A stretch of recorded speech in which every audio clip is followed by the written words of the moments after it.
오늘 우리에게 주신 하나님의 말씀을 우리 함께 교독해서 읽겠습니다. 오늘부터 우리 욥기 말씀을 우리 함께 묵상을 하려고 합니다. 우리 욥기 1장 1절부터 12절까지 말씀입니다. 욥기 1장 1절부터 12절 한 절씩 우리 교독해서 말씀을 읽겠습니다. 우스 땅에 욥이라 불리는 사람이 있었는데 그 사람은 온전하고 정직하여 하나님을 경외하며 악에서 떠난 자더라. 그에게 아들 7과 딸 3이 태어나니라. 그의 소유물은 양이 7,000마리요 낙타가 3,000마리요 소가 500결이요 암나귀가 500마리이며 종도 많이 있었으니 이 사람은 동방 사람 중에 가장 훌륭한 자라. 그의 아들들이 자기 생일에 각각 자기의 집에서 잔치를 베풀고 그의 누이 3명도 청하여 함께 먹고 마시더라. 그들이 차례대로 잔치를 끝내면 욥이 그들을 불러다가 성결하게 하되 아침에 일어나서 그들의 명수대로 번제를 드렸으니 이는 욥이 말하기를 혹시 내 아들들이 죄를 범하여 마음으로 하나님을 욕되게 하였을까 함이라. 욥의 행위가 항상 이러하였더라. 하루는 하나님의 아들들이 와서 여호와 앞에 섰고 사탄도 그들 가운데에 온지라. 여호와께서 사탄에게 이르시되 네가 어디서 왔느냐? 사탄이 여호와께 대답하여 이르되 땅을 두루 돌아 여기저기 다녀왔나이다. 여호와께서 사탄에게 이르시되 내가 내 종 욥을 주의하여 보았느냐? 그와 같이 온전하고 정직하여 하나님을 경외하며 악에서 떠난 자는 세상에 없느니라. 사탄이 여호와께 대답하여 이르되 욥이 어찌 까닭 없이 하나님을 경외하리까? 주께서 그와 그의 집과 그의 모든 소유물을 울타리로 두르심 때문이 아니니까.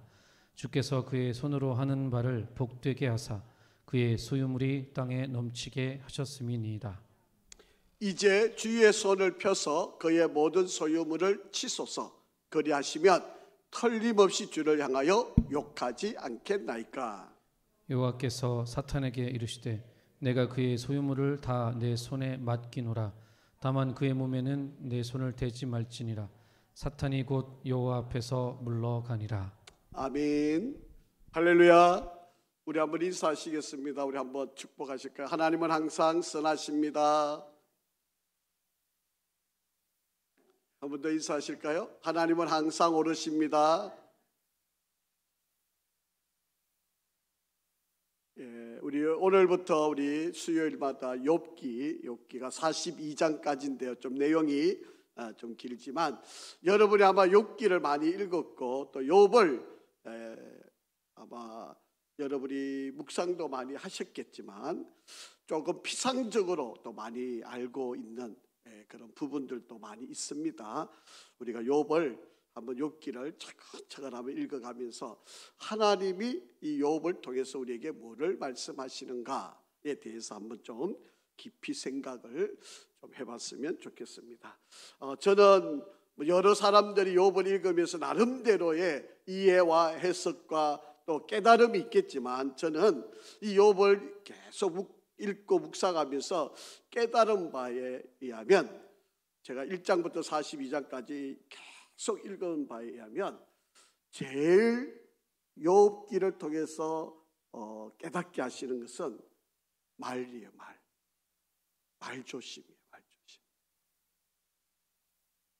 우리가 어떤 어려움을 만나면 우리는 그 어려움을 만나는 그 상황에 너무 쉽게 반응을 해요.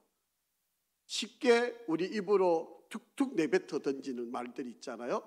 여러분 이제 여기에 욥의 친구 3사람이 나오고 이제 욥과 대화를 하는 이제 이런 장면이 이제 쭉 설명이 되어지는데 욥을 통해서 우리들에게 주시는 아주 커다란 지혜는 말을 함부로 하면 안 된다.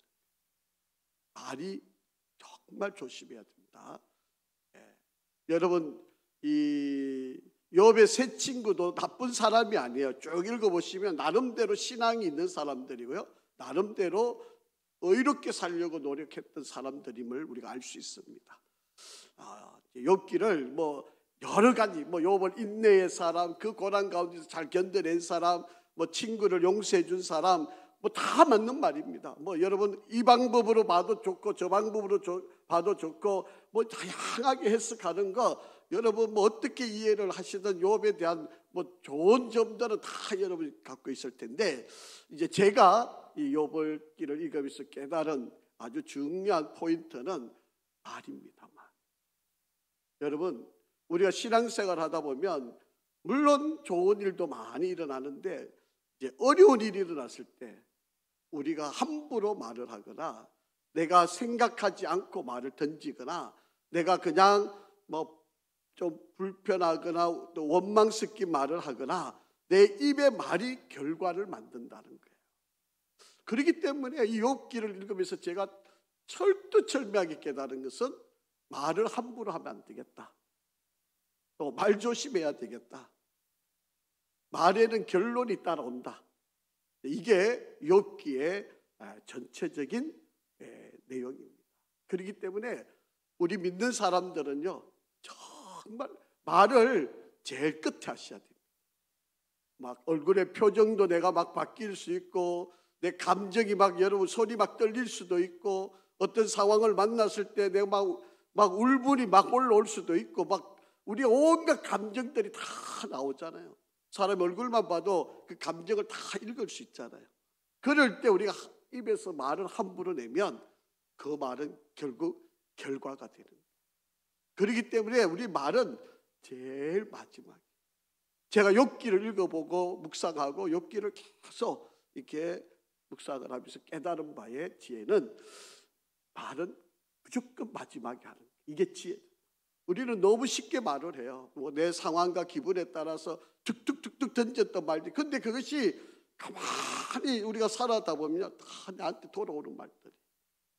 여러분 이제 욥기를 이제 이렇게 한번 머릿속에 그림을 한번 살짝 그려 놓으시고 욥기를 한번 좀 읽어 가시면 좋겠습니다. 로댕에 생각하는 사람 모습인데요. 이 한번 욥기를 우리가 생각하면서 한번 좀 욥의 구성은 여러분 42장까지 되어 있는데 1장, 2장은 욥의 배경입니다. 욥에게 어떤 어려움이 일어나는데 그 어려움의 이야기가 어떻게 시작하느냐 이제 그런 내용이고요. 3장부터 14장까지는 욥의 세 친구 대만 사람 엘리바스, 수아 사람 빌닷, 나만 사람 소발, 이 세 사람이 찾아와서 욥에게 어려움을 당했는데 한마디 한마디 던져주는 말들이에요. 15장부터 21장은 두 번째로 이 세 친구들과 이야기하고요. 그 다음에 22장부터 37장은 두 명의 친구 엘리바스하고 빌닷이라고 친구와 이야기를 하고요. 그 다음에 32장 41장까지에 보면 여기는 엘리후라고 하는 사람이 등장하고 그 사람과 대화를 하고, 그 다음에 마지막에는 하나님과의 말씀이 38장부터 41장까지 이루어지고, 그 다음에 하나님의 말씀을 순종하는 그런 결과에 의해서 42장에 욥을 갑절의 축복을 받는 그런 내용입니다. 이 과정 속에서 욥이 어떻게 행동을 하는가, 욥이 어떻게 말을 하는가, 욥이 그렇게 어려움을 만나고 그렇게 힘든 상황에서 어떤 태도를 갖는가, 이거를 우리가 욥기를 통해서, 여러분 신앙생활을 하고 제가 이렇게 지금 대신방을 이렇게 쭉 다녀보니까 가정들마다 다 어려운 일들이 있어요.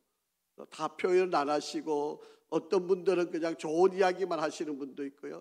어떤 분은 정말 속에 있는 답답한 이야기를 나누시는 분들도 있고요. 뭐 이렇게 제가 뭐 담임 목사이니까 여러분 가정을 가보면 이렇게 느껴지는 게 있잖아요. 또 이렇게 하나님께서 감동을 주시는 부분들도 있고, 그래서 이 가정을 이렇게 둘러다 보면 그 가정에 꼭 필요한 하나님의 이 은혜의 역사들, 하나님의 이 지혜의 그러한 일들을 깨닫게 되는데, 가정마다 문제없는 집이 없어요. 다 어려움이 있고 일들이 있고 다 사건들이 있습니다. 혹시 여러분 가수 중에 이상우라고 하는 이 가수를 혹시 기억하십니까? 88년도 강변가요제에서 이 금상을 받고 이 가요계에 등장하게 되었는데, 90년대 초에 그녀를 만나는 곳 100m 전, 그리고 슬픈 그림 같은 사랑, 뭐 이런 노래를 불러서 대히트를 치는 사람입니다. 그리고 이 사람이 5년이 정도 지나고 난 뒤에 그가 그렇게 꿈을 꾸던 사업을 했는데 그 당시에 95년도 그 당시만 해도 이 IT 벤처 기업 바로 그것을 창업에 투자를 하고요. 의류 사업에 손을 대고, 그리고 더 대박은 엔터테인먼트를 했는데 이게 크게 성공을 합니다. 여러분도 잘 알고 있는 장나라 그리고 한가인, 이런 사람을 발굴을 해가지고 아주 이 엔터테인먼트로서 아주 일약 스타가 되었습니다. 그리고 아주 큰 성장을 이루는 바로 그런 사람이 되었습니다. 그런데 이 이상우의 누나가 교회를 아주 열심히 다녔고, 그리고 결국 이 누나는 전도사님하고 결혼을 해가지고 이제 사역자의 길로 가는 사람. 그래서 이 누나가 이 이상우를 계속 전도를 했는데, 뭐 세상 일이 더 바쁘고 좋으니까 뭐 귀에 담지도 않고 듣지도 않는 그런 상황이 되었어요. 그런데 이 이상우가 결혼을 하게 되고 아이를 낳았는데, 그 아이가 발달 장애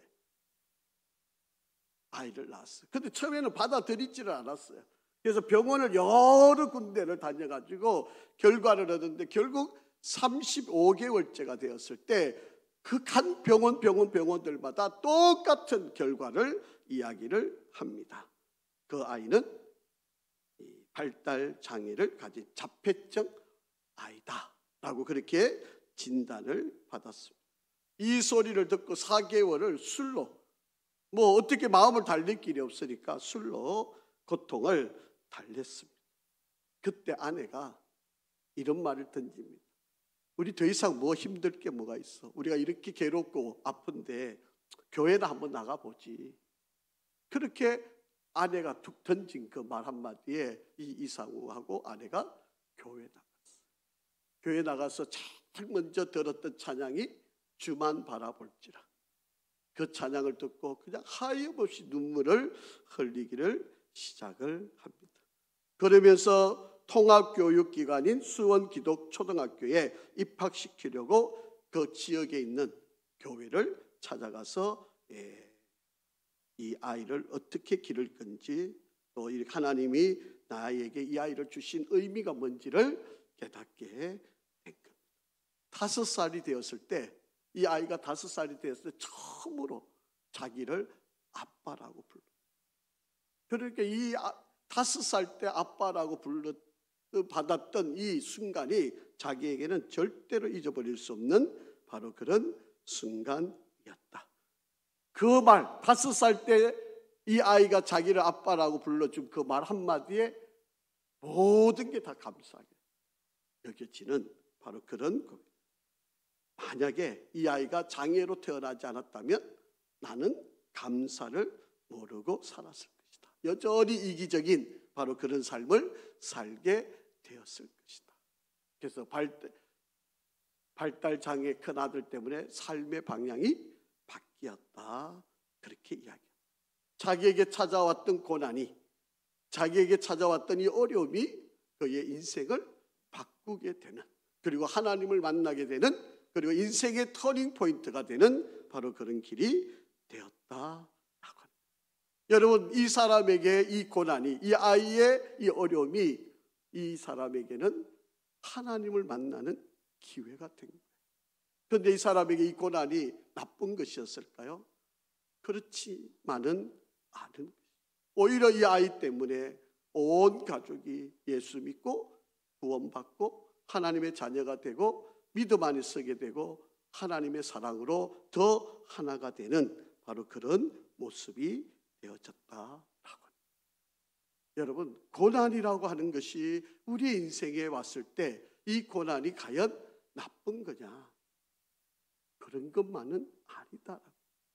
이 고난을 어떻게 받아들이느냐? 이 고난을 내가 어떻게 대처하느냐?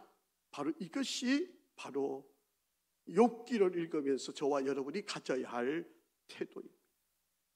여러분, 사람에게는 똑같은 어려움이 있지만 그 어려움을 반응하는 것이 전혀 다르다. 그래서 저는 늘 목회를 하면서 신앙은 반응이다라고 그렇게 여러분에게 이야기를 해왔습니다. 여러분, 똑같은 상황인데 내가 어떻게 반응하느냐, 바로 이것이 바로 그 사람의 신앙임을 우리가 알 수 있게 된다라고 하는 것입니다.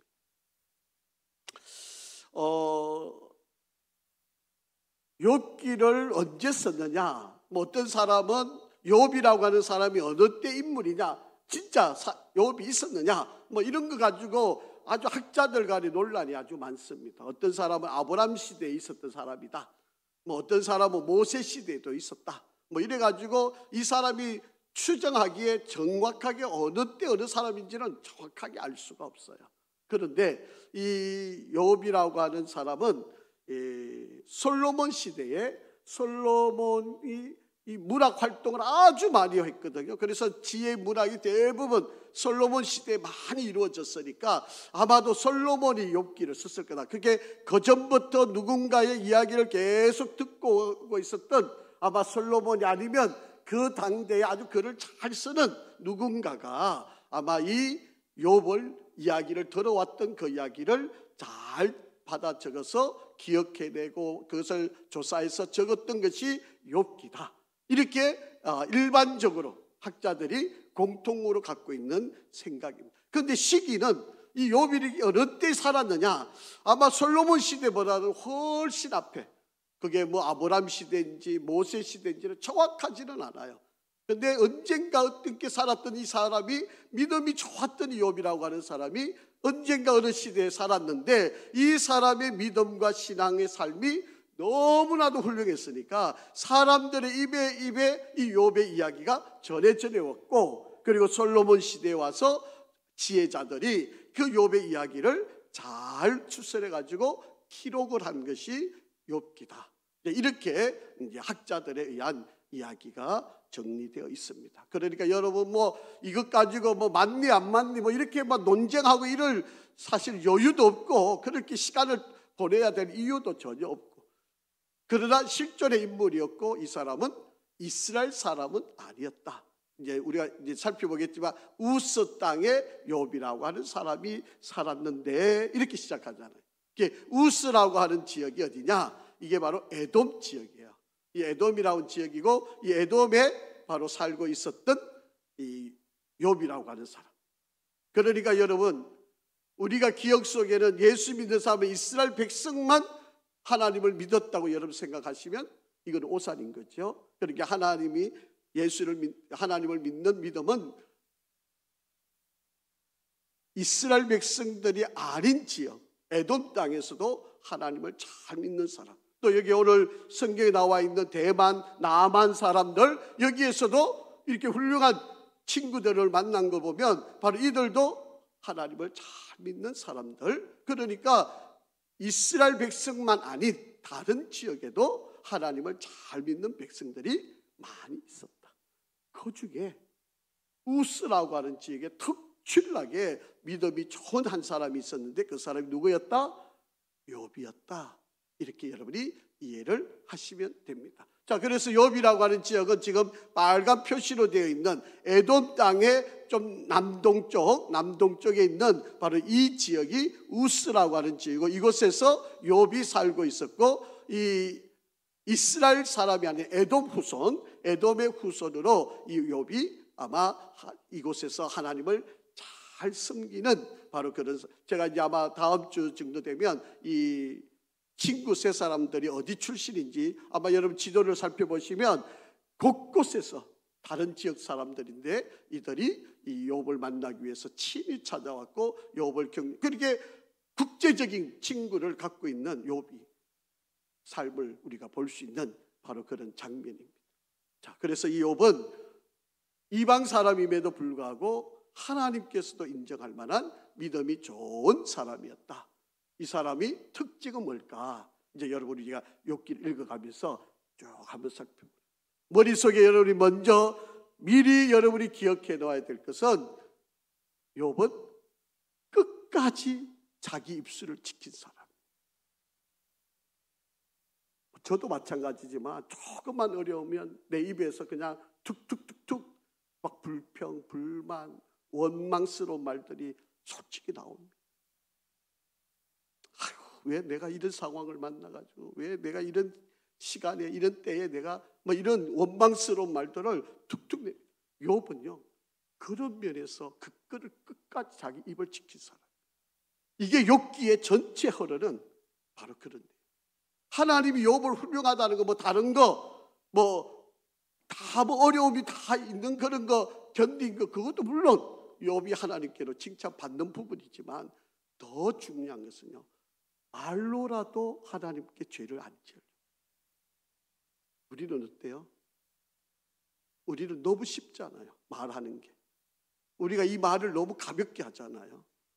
너무 내 감정을 쉽게 드러내고 내 감정 표현을 너무 가볍게 하는 게 내 기분, 뭐 그게 다른 사람에게 아주 지대한 영향을 끼칠 때가 많잖아요. 자기 감정을 다 쏟아내가지고 다른 사람을 불편하게 하고 다른 사람을 힘들게 하고 다른 사람을 고통 주는 일들을 우리가 많이 하잖아요. 그게 내 신앙생활을 잘하고 있는 것처럼, 내 감정을 잘 표현하니까 그게 옳은 것처럼 이렇게 생각하시지만, 여러분 욥을 살펴보시면 그렇지 않아요. 그래서 욥이 대단한 사람이에요. 욥이 그래서 위대하다는 거예요. 욥이 그래서 신앙생활을 참으로 바르게 했던 사람이다 라고 그렇게 볼 수 있다라고 하는 이야기입니다. 자, 욥을 4가지 특징 지어서 인정을 했습니다. 첫째는 욥은 어떤 사람이었다? 자, 1절 한번 읽어보죠. 시작. 우스 땅에 욥이라 불리는 사람이 있었는데 그 사람은 첫째 온전했다, 두 번째 정직했다, 세 번째 하나님을 경외했다, 네 번째 악에서 떠난 자다. 욥을 특징할 때 이 4가지.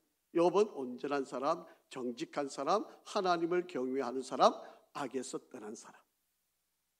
여러분, 이 4가지 기준을 나를 한번 올려놔 보세요. 내가 이 4가지 기준에서 과연 나는 어떤가?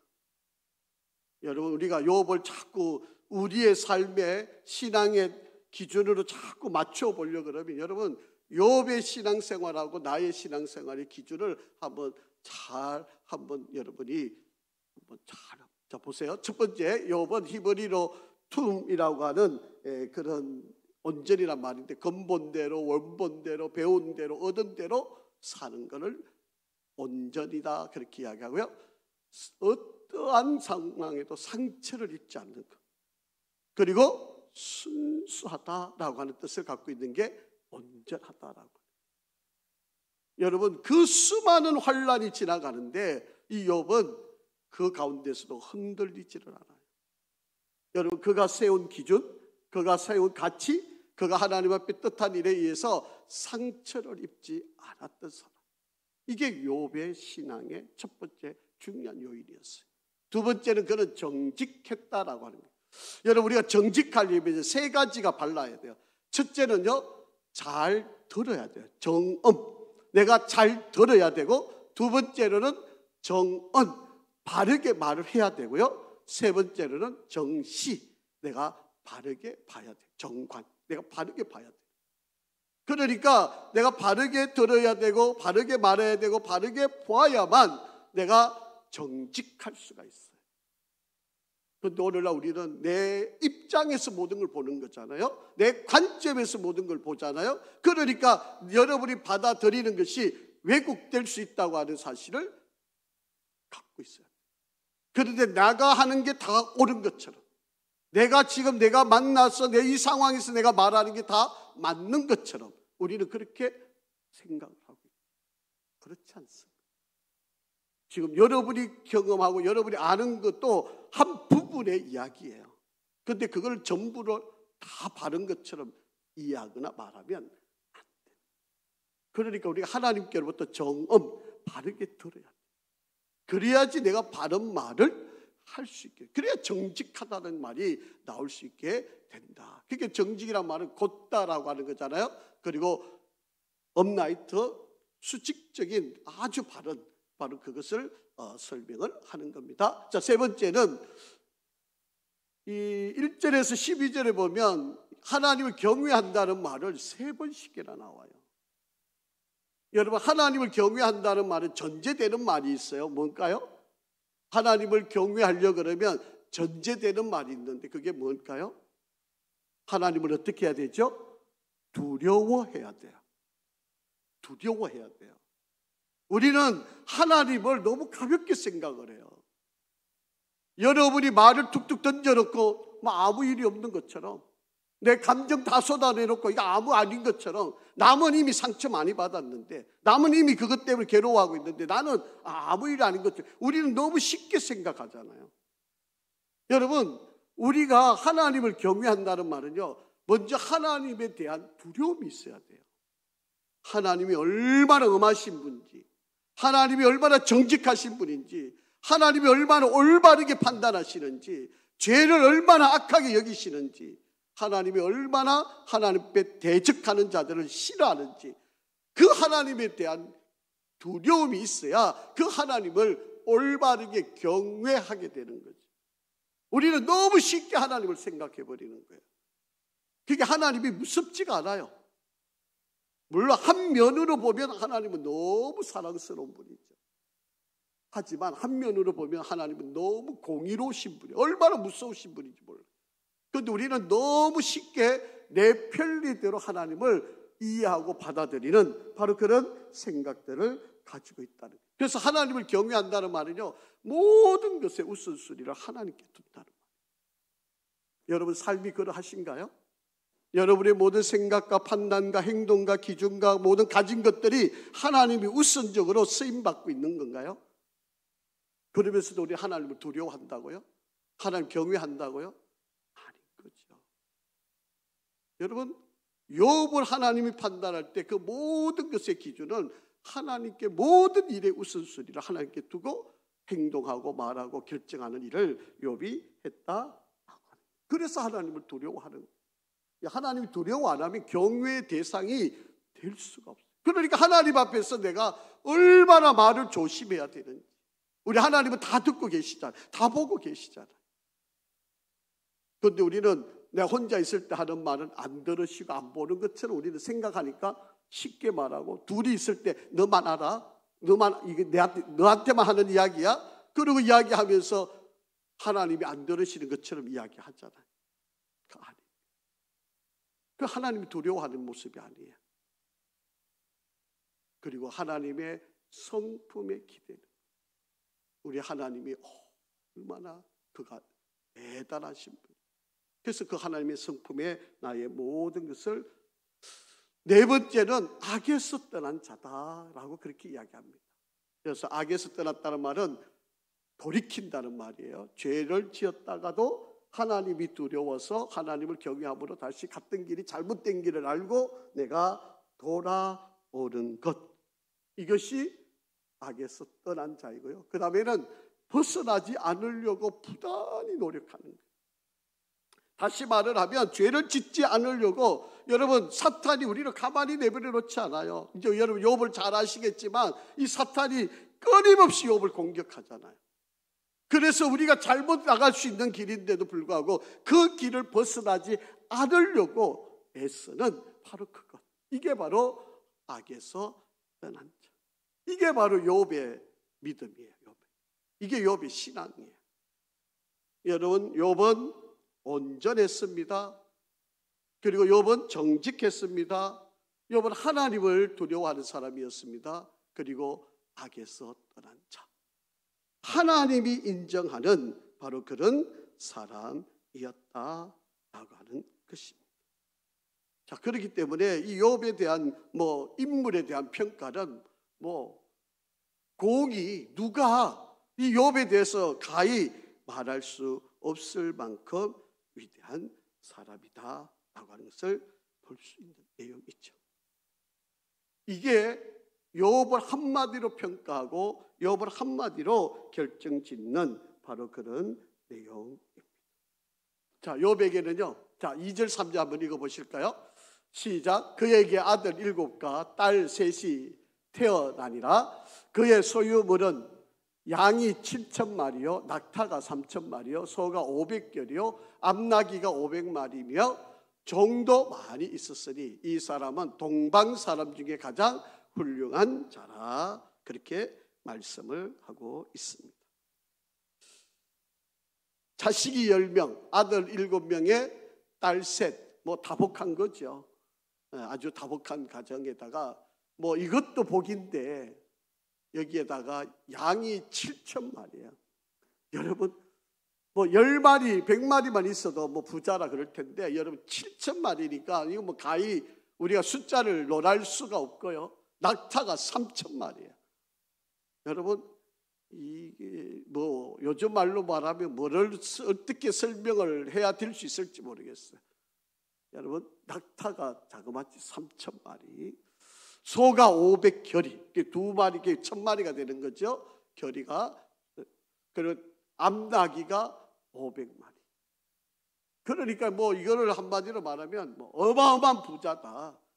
잘 살았다. 거기다가 종도 많았다. 이것만 부자이면서도 뭐라 그러죠? 구두쇠가 아니고 여러분 동방 사람 중에서 가장 훌륭한 자라, 등방이 있었다. 주변의 모든 사람들로부터 인정을 받고 있었다. 이렇게 이야기를 할 수 있습니다. 여기까지만 딱 끝나면 얼마나 좋을까요? 여러분 여기 딱 끝나면 욥의 드라마를 하나 이렇게 작품을 만들면 욥이 막 하나님도 잘 섬기고 정말 뭐 이렇게 신앙적으로 뭐 나무랄 데가 없는 데다가 이방 사람인데다가 나무랄 데 없는 신앙생활 잘하는 데다가 주변의 사람부터 인정받고 자식들이 다복하고 그리고 또 재산도 많아서 뭐 주변에 많은 사람들이 좋은 영향력을 끼치고 이렇게 축복받았다. 욥이 대단한 신앙적인 영향력을 끼쳤던 사람이 이러고 드라마가 끝나면 뭐 얼마나 좋겠습니까? 뭐 더 이상 더 붙일 말도 없을 만큼 우리가 정말 욥을 본받고 싶고 욥을 따르고 싶고 욥처럼 그렇게 살고 그런 축복을 누리고 이러면 얼마나 좋겠습니까? 여기서 딱 이야기가 끝나버리면 정말 한편의 좋은 드라마. 보세요. 눈물의 여왕이 그 보기만 하면 눈물을 흘리는 사람이 그렇게 많다고 그러는데 여러분 뭐 하여튼 그런 것처럼 여러분 그냥 드라마 한 편의 이야기로 정말 신앙생활의 기감으로 너무 좋은 그러한 이야기로 끝날 수 있는 내용이 되는 거죠. 자, 그런데 신앙이라고 하는 게 우리의 삶이라고 하는 게 그렇지만은 않은 게 문제인 거죠. 그렇지 않습니까?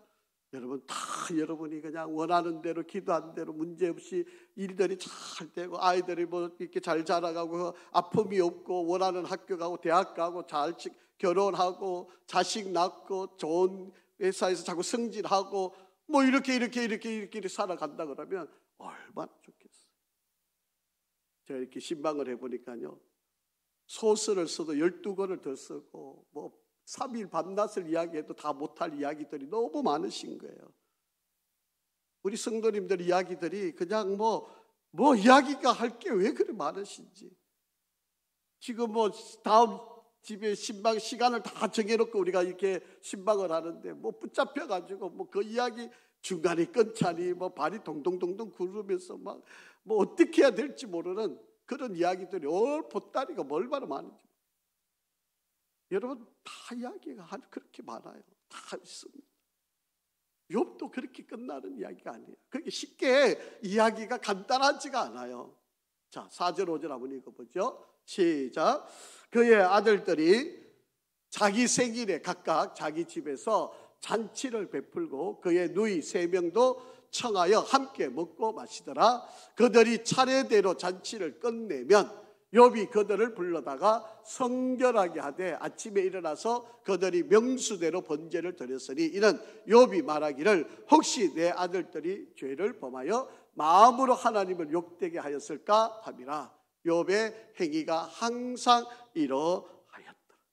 여러분 아버지 입장에서 아이들의 신앙생활을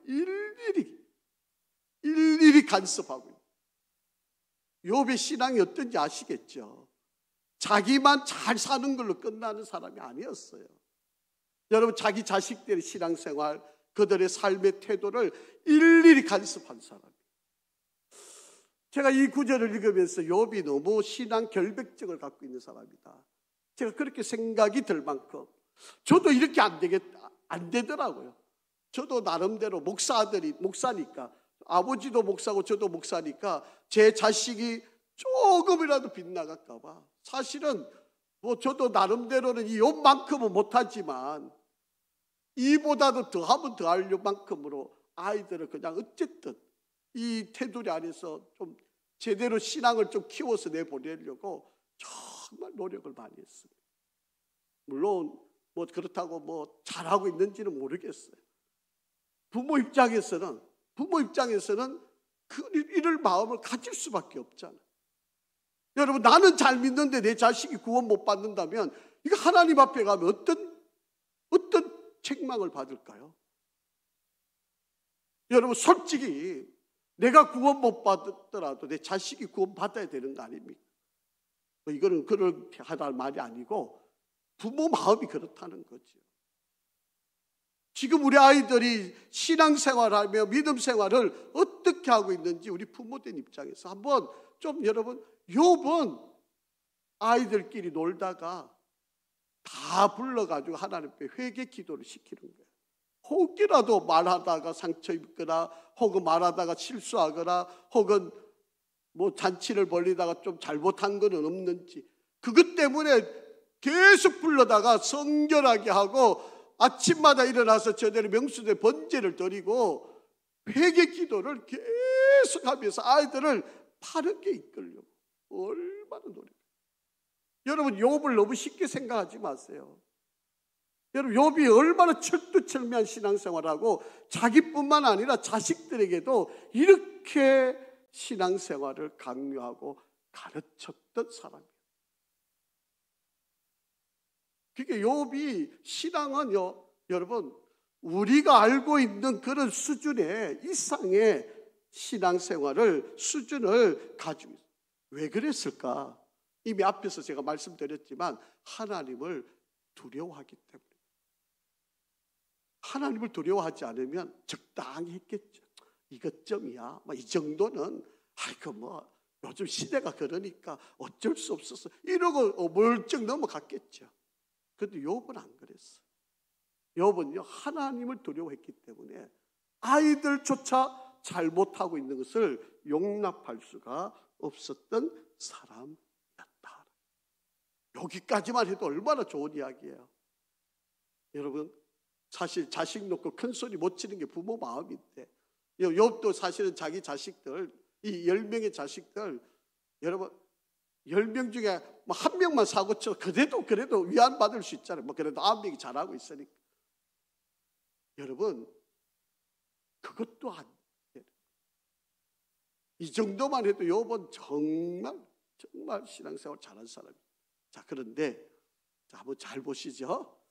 6절 7절 한번 읽어보겠습니다. 시작. 하루는 하나님의 아들들, 천사들을 이야기하는 거죠. 하나님의 아들들이 와서 여호와 앞에 섰고, 천사들이 하나님 앞에 와 있었고, 그 다음에 누가 와 있었다? 사탄도 그들 가운데 온지라. 여호와께서 사탄에게 이르시되 네가 어디서 왔느냐? 사탄이 여호와께 대답하여 이르되 땅을 두루 돌아 여기저기 다녀왔나이다. 그렇게 이야기를 합니다. 여러분, 사탄의 이름의 뜻을 아시나요? 사탄의 이름 뜻이 뭐죠? 사탄? 거짓의 아비. 예수님께서 말씀하실 때 거짓의 아비고 이간질하는 자고요. 그리고 사탄은 우리를 하나님 앞에서 대적하는 자예요. 예수님은 우리를 변호하시는 분이지만 사탄은 우리를 어떻게 하든 하나님께 거짓말해서 우리를 몰아넣고 우리를 힘들게 하는 존재가 사탄이에요. 그렇게 지금은 사탄이 우리를 가만히 내버려 놓지 않아요. 여러분, 뭐라고 되어 있어요? 땅을 두루 돌아다녀 보고 왔다. 우리가 어떻게 살고 있는지, 우리가 어떻게 신앙생활하는지를 이 사탄은 다 알고 있다는 거예요.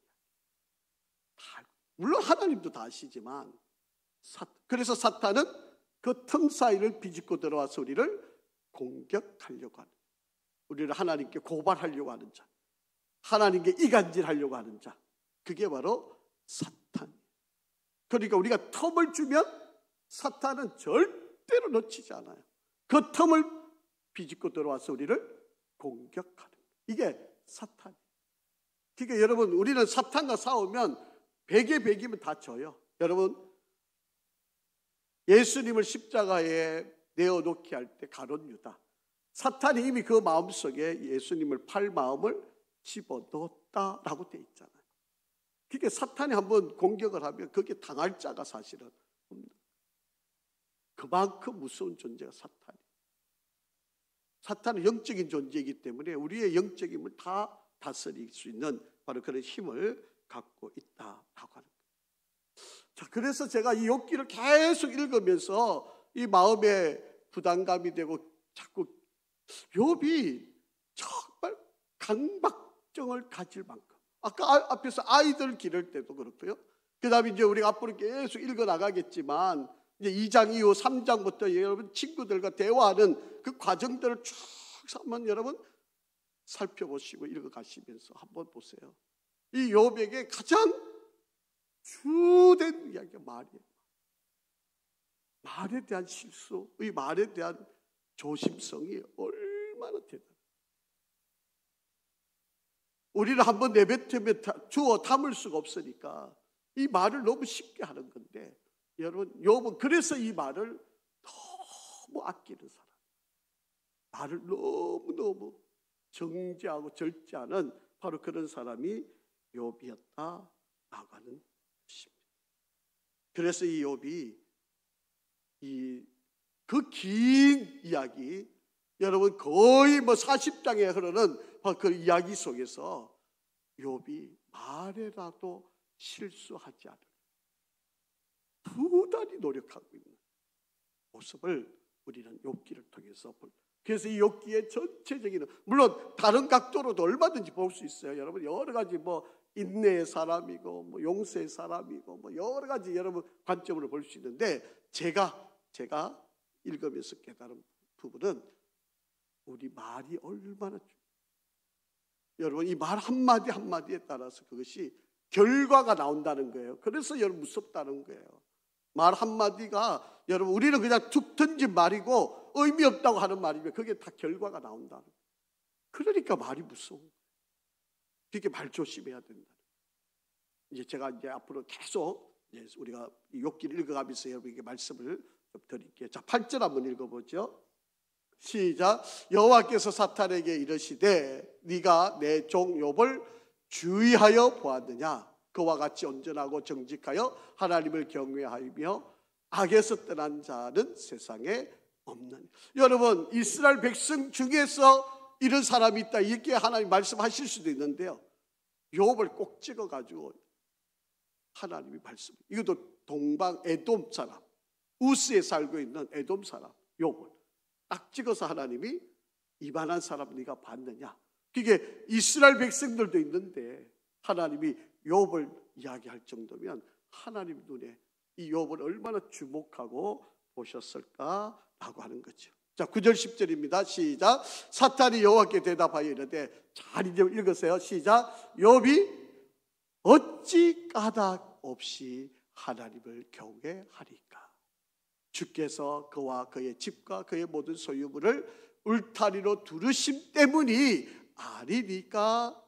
주께서 그의 손으로 하는 바를 복되게 하사 그의 소유물이 땅에 넘치게 하셨음이니이다. 그렇게 사탄은 우리를 공격할 때 뭐라고 공격하는지 아세요? 다 이유가 있었어. 저 사람 신앙생활 잘하는 거 다 이유가 있었어. 하나님이 다 복을 주셔서 그런 거야. 그거 거둬가면 하나님 아무것도 아닙니다. 그거 빼앗아가면 아무것도 아닙니다. 이게 사탄의 전략이에요. 오늘날 저와 여러분한테도 똑같이 공격합니다. 여러분에게 가지고 있는 그 소중하다고 하는 것을 빼앗아가면, 그때 우리가 내 입으로 뭐라고 말하는가를 보면 그게 신앙이에요. 그게 우리의 믿음이에요. 그게 우리의 삶이에요. 그게 하나님을 드러내는 나의 증거예요. 여러분에게 있어서 소중하다고 하는 것이 거두어져 갈 때, 그때 내가 어떤 반응을 하느냐. 그리 아니하실지라도, 여러분 기억하시나요? 그리 아니하실지라도. 제가 이 욥기를 읽으면서 하나 기록, 욥기 6장 10절에 보면요, 걸어하실지라도 내가 오히려 위로를 받고 그칠 줄 모르는 고통 가운데서도 기뻐하는 것은 내가 거룩하신 이의 말씀을 거역하지 아니하였습니다. 이게 욥이에요. 여러분, 자식을 눈앞에 다 잃었어요. 재산 다 빼앗겼어요. 여러분, 자식 한 명만 잃어도 얼마나 애통할 겁니까? 10명의 자식을 다 잃었는데, 여러분, 가슴에도 묻을 수 없는 이 아이들을 잃었는데 어떻게 원망이 안 있겠습니까? 여러분, 여태까지 일구어놨던 그 모든 재산 다 잃었는데, 우리가 그렇게 소중히 여기는 건강 다 잃었는데, 아내마저 하나님 저주하고 떠나라 그러는데요, 그런 치욕적인 말을 듣고 있는 욥인데, 친구들이 찾아와가지고 위로해 준다면 너 죄 지었지? 너 숨겨놓은 하나님 모르는 죄가 있지? 이렇게 지금 공격해 오는데도 그리하실지라도 내가 오히려 위로를 받고 그럴 줄 모르고 고통 가운데서도 기뻐하는 것은 내가 거룩하신 이의 말씀을 거역하지 아니하리라. 이게 욥이에요. 여러분, 욥을 너무 쉽게 생각하지 마시라고요. 욥의 그 믿음과 신앙은 우리가 알고 있는 그 수준이 아닙니다. 말로도 죄를 안 지으려고 하는 거 보세요. 어지간하면 하나님 어떻게 그럴 수 있습니까? 내가 얼마나 내가 열심히 했는데, 얼마나 충성했는데 하나님 이럴 수 있습니까? 이럴 수도 있잖아요. 우리는 그러잖아요. 우리는 그러잖아요. 그런데 욥은 지금 사탄이 이런 상황에서 지금 그를 공격하려고 하는 바로 그런 상황. 자, 우리 한번 성경 요한 1서 한번 읽을까요? 4장 10절 시작. 사랑은 여기 있으니 우리가 하나님을 사랑한 것이 아니요 오직 하나님이 우리를 사랑하사 우리를 죄를 속하기 위하여 화목제물로 그 아들을 우리에게, 내가 하나님을 사랑하는 것 같은데 여러분 묵상해 보면요, 하나님이 이 수많은 인간 가운데 나를 사랑해 줘. 거기에 내가 그 은혜를 받아서 내가 하나님께 고백하고, 그래서 그 은혜 안에 내가 자녀가 되는 이 기적 중의 기적을 내가 지금 맛보고 있는 거예요. 이런 은혜를 누렸는데 조금 좀 힘들다고 어렵다고 우리는 너무 쉽게 반응하는 말을 해버리고, 그 뭐라 그러죠? 입으로 다 까먹는다는 말이 있잖아요. 하나님이 주신 은혜와 축복을 다 말로 다 까먹는 사람들이. 자, 11절 한번 읽어보겠습니다. 시작. 이제 주의 손을 펴서 그의 모든 소유물을 치소서. 그리하시면 틀림없이 주를 향하여 욕하지 않겠나. 이게 사탄이라니까요. 사탄은 지금 우리가 가지고 있는 것을 거두어가면 하나님을 저주할 것처럼 사탄은 그렇게 우리를 공격해요. 자, 12절 시작. 여호와께서 사탄에게 이르시되 내가 그의 소유물을 다 내 손에 맡기노라. 다만 그의 몸에는 내 손을 대지 말지니라. 사탄이 곧 여호와 앞에서 물러가요. 여러분, 이 말도 여러분 좀 잘 이해를 하셔야 돼요. 여러분, 이거 자칫 잘못하면 오해가 많이 생기는데 이거는 제가 다음 주 좀 설명을 다시 드릴게요. 여러분, 이거 잘못 이해하면 여러분 오해를 많이 해요. 이거는 여러분 오해해야 될 부분이 절대 아닙니다. 제가 다음 주날 이거를 조금 더 설명을 여러분께 좀 드리겠습니다. 자, 오늘 우리가 욥을 공부하면서 여러분 이 욥의 좀 이렇게 포인트라 그럴까요? 욥의 좀 이게 초점 42장까지 흘러가는 이 메시지의 중점은 뭐다? 말조심이다. 여러분, 말. 욥은 정말 말을, 여러분, 그렇기 때문에 저와 여러분이 욥을 통해서 우리가 배워야 할, 물론 인내, 그것도 물론 우리가 배워야 될 부분들이지만 욥을 통해서 우리가 배우는 또 하나의 이 조금 다른 각도에서 보면 말이에요. 그래서 여러분, 이 욥을 통해서 우리가 한번 얼마나 욥이 조심하고 있는지, 얼마나 이것을 위해서 부단히 노력하는지 이 욥을 통해서 우리가 볼 수 있는. 믿음의 길을, 또 신앙의 길을, 우리가 어려운 일이고 때로는 쉽지 않지만 하나님이 함께 하십니다. 하나님이 도와주실 거니까 여러분 인생의 길에서 우리가 잘 승리하는 길, 욥을 통해서 잘 배우시고 저와 여러분 또 끝까지 이 신앙을 승리하는 우리가 되기를 간절히 바랍니다. 아버지 하나님 감사합니다. 욥을 통해 우리에게 하나님께서 일러주시기를 원하는 지혜를 깨닫기를 원합니다. 욥이 참 어려운 가운데서도 인내하고 잘 참아 견뎠던 것처럼 우리에게도 그런 믿음도 주시고 욥이 말로도 죄를 짓지 않으려 하는 그 열심과 중심을 기억하여 우리도 끝까지 인내할 수 있는 용기도 허락하여 주시옵소서. 믿음의 길을 우리가 잘 감당하게 하시고 정말 끝까지 승리하는 우리가 되게 도와주옵소서. 예수 그리스도 이름으로 기도합니다. 아멘.